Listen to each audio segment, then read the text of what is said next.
Quando a geladeira está vazia, bate o desespero. Olha o que eu tenho pra hoje, gente. Nada pra comer. Como é que eu vou alimentar meus filhos se eu não tenho emprego, não tenho renda?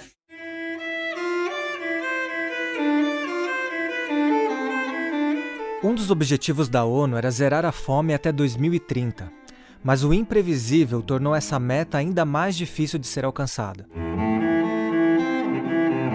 A crise sanitária que surgiu no horizonte trouxe o risco de uma pandemia paralela, a da fome.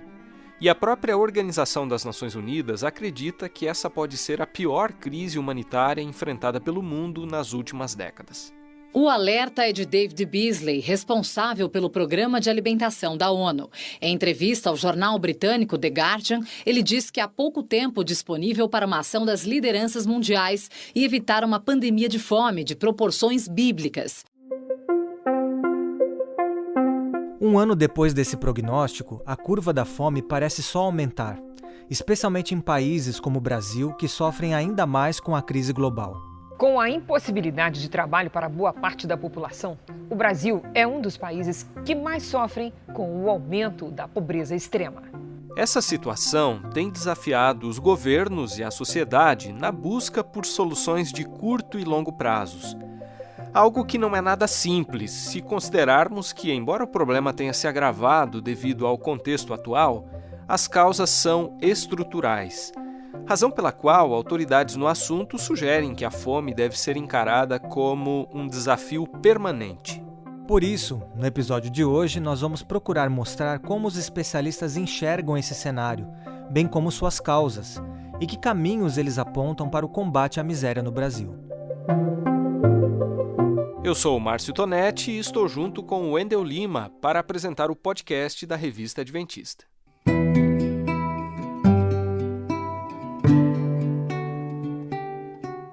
Num país que tem visto a população de famintos aumentar, a expressão morrer de fome não soa como um exagero. Aliás, dados do Ministério da Saúde mostram que em 2017 já morriam em média 15 pessoas por dia no país por causa da desnutrição. Só que agora os mais vulneráveis estão lutando ao mesmo tempo contra duas grandes ameaças à vida. Tá complicada essa pandemia aí, viu? Veio para matar todo mundo de fome. Fora os danos que ela faz na saúde, ainda vai matar de fome. A condição de milhares de famílias que estão com a geladeira vazia tem inclusive alimentado protestos pelo país. Os moradores de Paraisópolis, na zona sul de São Paulo, fazem um protesto com panelas vazias nesse momento. É um momento que a gente vive de um esgarçamento social e também de um grande abismo onde milhões de brasileiros se perdem por não ter o que comer. E não ter o que comer significa panela vazia, e panela vazia mata. A declaração que acabamos de ouvir nessa entrevista dada à Globo News é do Edu Lira, fundador e diretor da ONG Gerando Falcões, uma entidade que atende mais de 200 favelas no Brasil. Confirmando esse cenário de esgarçamento social, os levantamentos mais recentes mostram que no período de outubro a dezembro de 2020, o número de brasileiros passando fome chegou a quase 20 milhões. Com essa situação agora, é visível que nós vamos retornar ao mapa da fome. E é visível porque a gente tem a combinação de fatores econômicos, sociais e políticos que fazem com que a fome e a insegurança alimentar aumentem expressivamente no país nesse momento. Nessa outra entrevista ao programa Opinião da TV Cultura, no dia 18 de fevereiro, a socióloga Kátia Maia, diretora da Oxfam Brasil, falava sobre o retorno do nosso país ao chamado Mapa da Fome. Vamos entender um pouco melhor essa dimensão geopolítica do problema.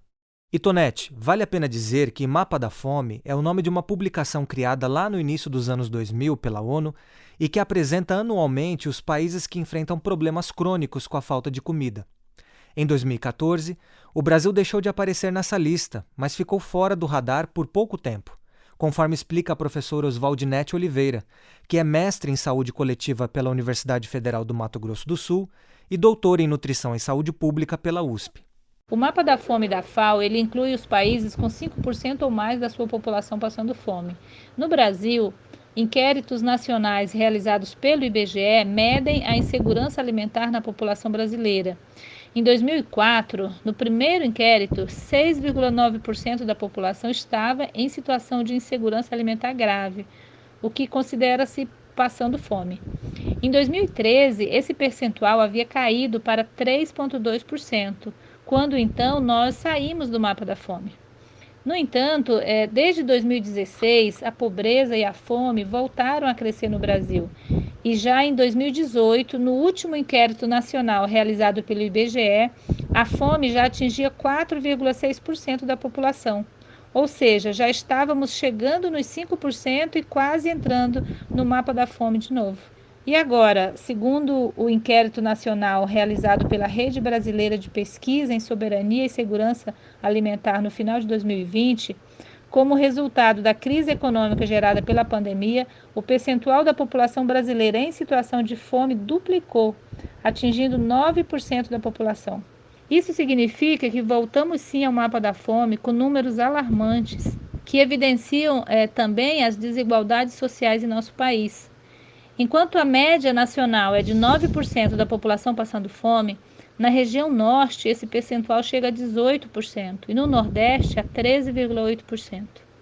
A fome também ela é mais frequente nas famílias chefiadas por mulheres, entre pretos e pardos e também na área rural.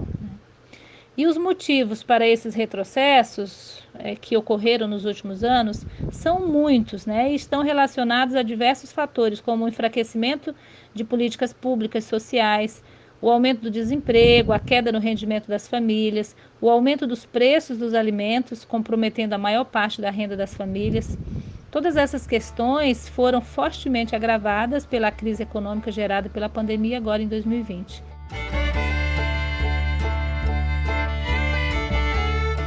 Só para contextualizar, Wendel, a doutora Oswaldinete nasceu no Maranhão, estado que, segundo o IBGE, lidera o ranking de brasileiros vivendo em extrema pobreza. Mas há quase 30 anos ela vive no Mato Grosso do Sul, que é considerado o quinto maior produtor agrícola do país. Lá ela chegou a atuar inclusive como presidente do Conselho Estadual de Segurança Alimentar.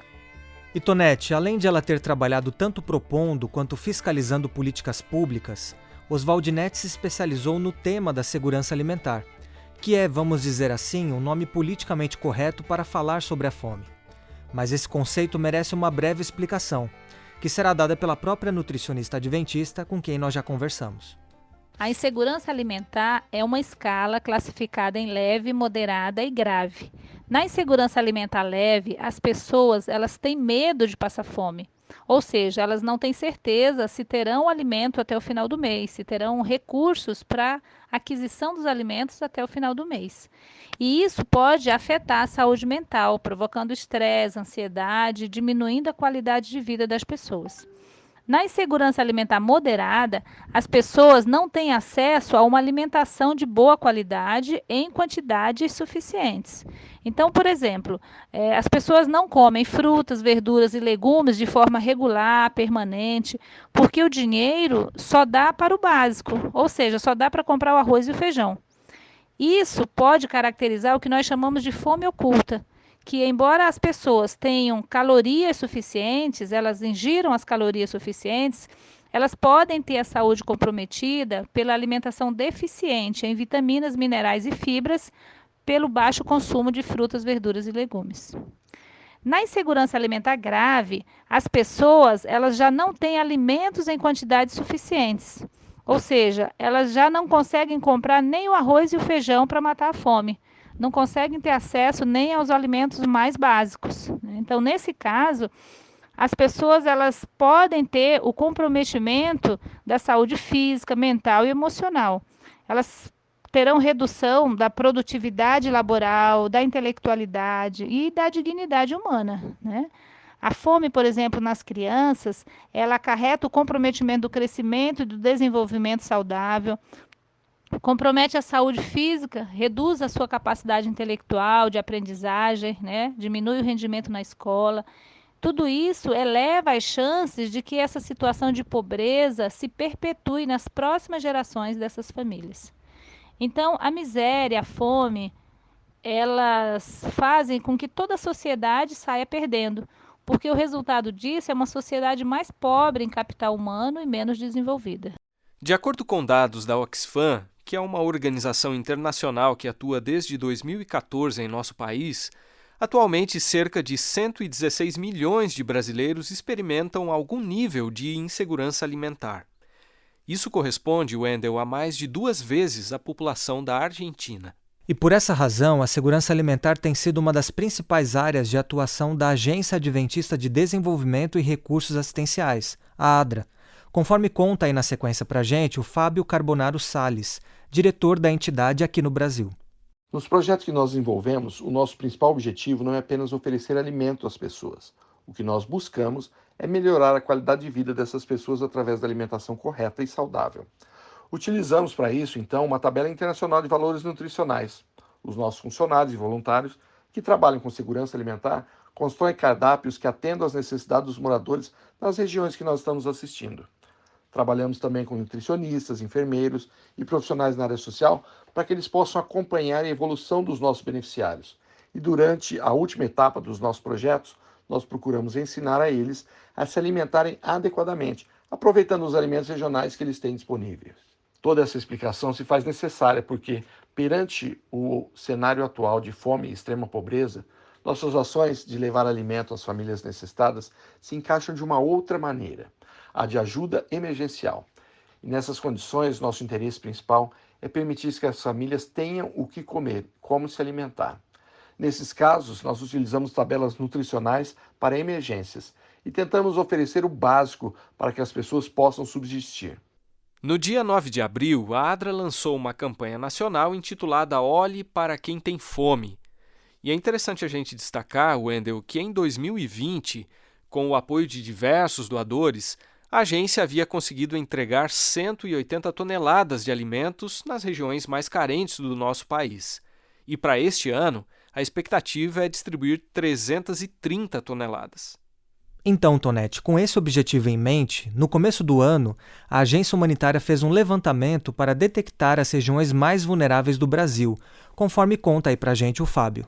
Foi assim que nós detectamos 8 estados brasileiros que atravessam uma situação bastante crítica.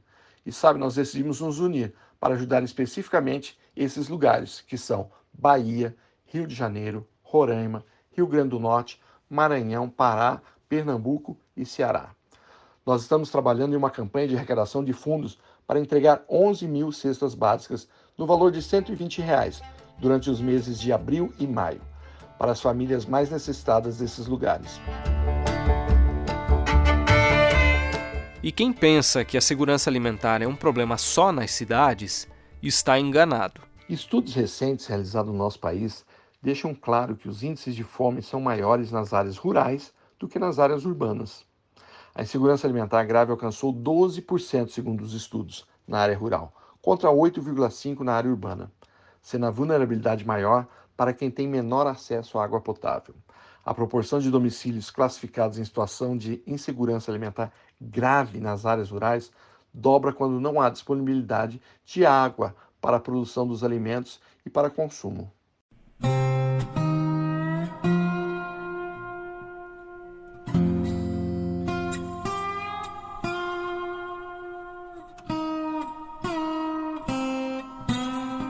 Seja no contexto rural ou urbano, um dos fatores que agravaram o problema da fome no contexto da pandemia é algo que nem todo mundo sabe da importância que tem.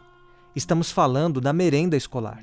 Pois é, Wendel. O fato de ela não estar chegando no prato de milhares de crianças nesse período de ensino à distância tem sido visto com preocupação pelos analistas. Em uma entrevista à revista Veja São Paulo, publicada em abril do ano passado, o Edu Lira, aquele jovem citado há pouco, que cresceu na periferia de Guarulhos, mas conseguiu superar as barreiras sociais, disse o seguinte, abre aspas aqui para o Edu, o pobre manda filho para a escola, também para comer, fecha aspas.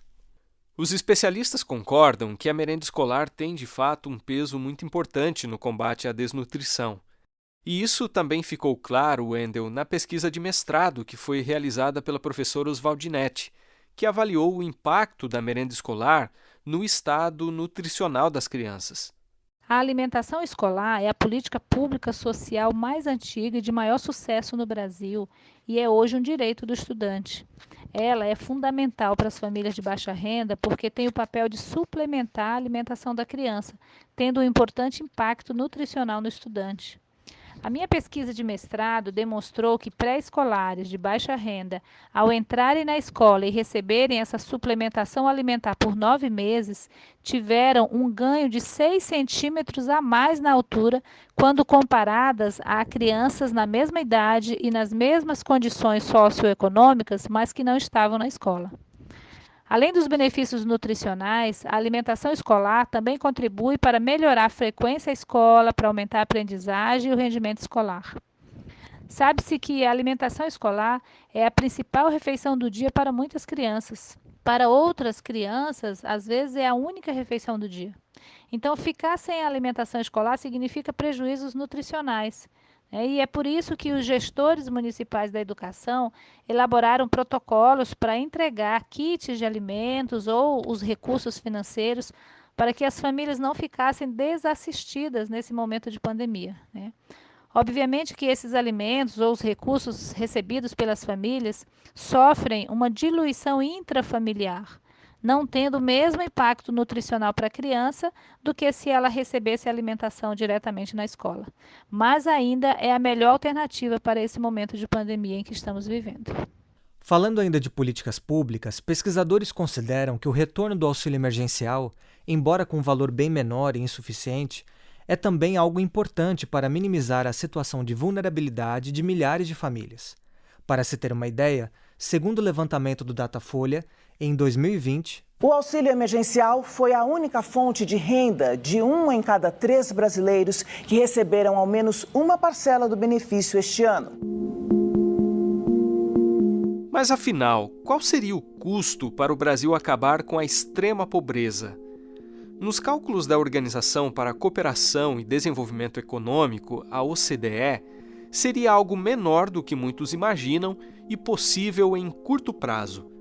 Citando o relatório apresentado em meados de dezembro pela OCDE, o economista Daniel Balaban, diretor do Centro de Excelência contra a Fome e representante do Programa Mundial de Alimentos da ONU no Brasil, disse o seguinte: o Brasil, para acabar com a extrema miséria, precisa de um investimento de 0,13% do seu PIB.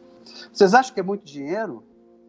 É uma pergunta para os ouvintes, 0,13%. Você acaba com a miséria, você acaba com as pessoas passando fome no país.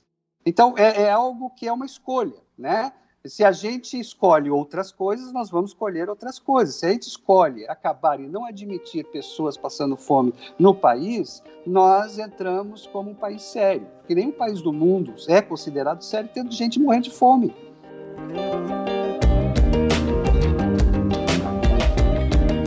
Apesar de a insegurança alimentar ter aumentado nos últimos anos no nosso país, em 2019, o governo brasileiro decidiu extinguir o Conselho Nacional de Segurança Alimentar e Nutricional, o CONSEA. De acordo com os estudiosos, esse órgão teve papel essencial nas políticas de combate à fome promovidas pelo Brasil nos últimos 15 anos.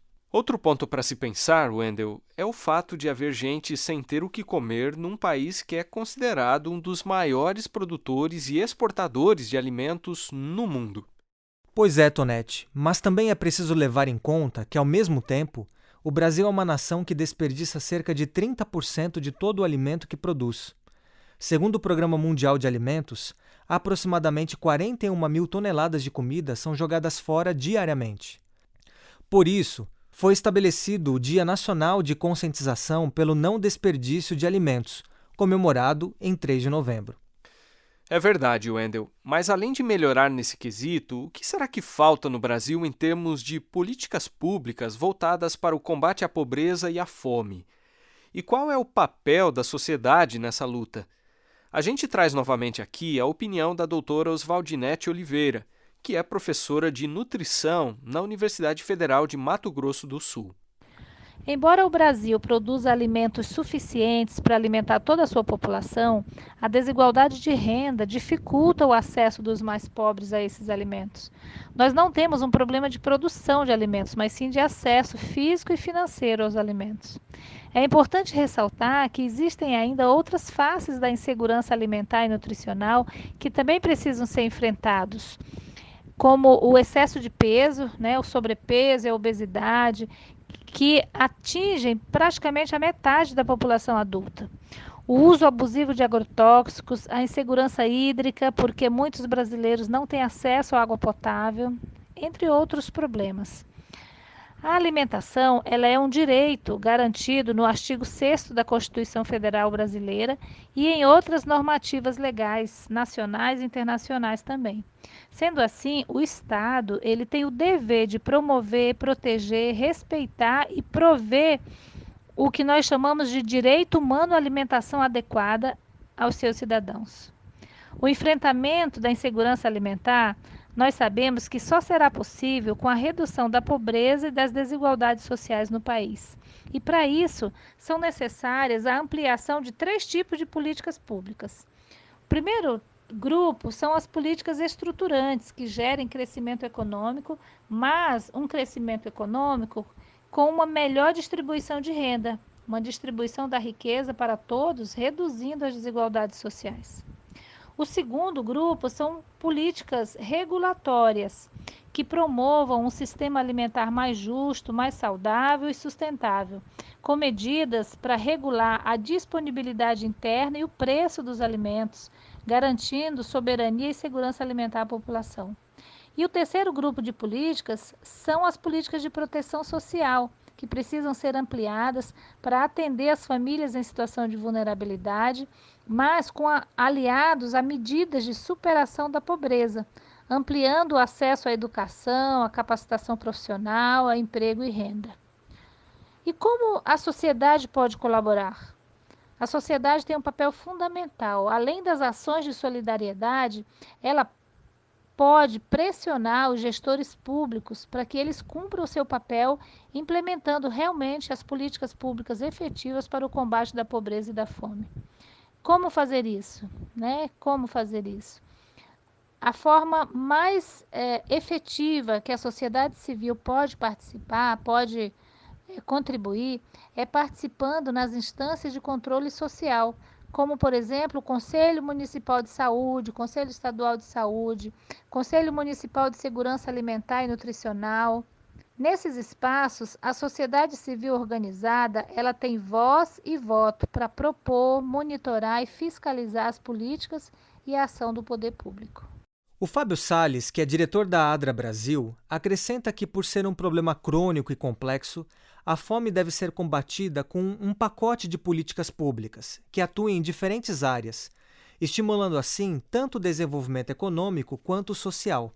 Para ele, o atendimento às necessidades urgentes exige uma resposta emergencial, mas esse é apenas um primeiro passo. Em relação a essa assistência imediata, Fábio ressalta que há muitas formas de ajudar, como ele mesmo vai exemplificar para a gente aí na sequência. Hoje mesmo eu fiquei sabendo de uma senhora de 76 anos, aposentada, que está isolada no seu apartamento na cidade de Vitória, no Espírito Santo. Ela decidiu ajudar as pessoas. E como que ela está fazendo isso? Através de uma corda. Ela desce alimentos da sua sacada até a rua para as pessoas que estão necessitando de ajuda.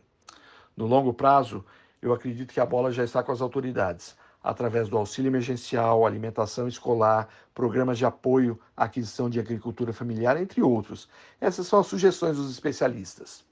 Mas também tem uma grande responsabilidade por parte das agências humanitárias, pois são elas que lidam diretamente com as pessoas afetadas e conhecem em primeira mão as maiores necessidades. Nesse contexto, a ADRA já está planejando as próximas ações. Nós devemos acompanhar de perto as pessoas que estão sendo assistidas com as nossas cestas básicas para ajudar essas pessoas. Através dos projetos nossos de desenvolvimento e de capacitação, nós queremos, através de programas de geração de renda e emprego, ajudar essas pessoas. E, é claro, também trabalharemos na questão de segurança alimentar para garantir uma melhor qualidade de vida para essas pessoas.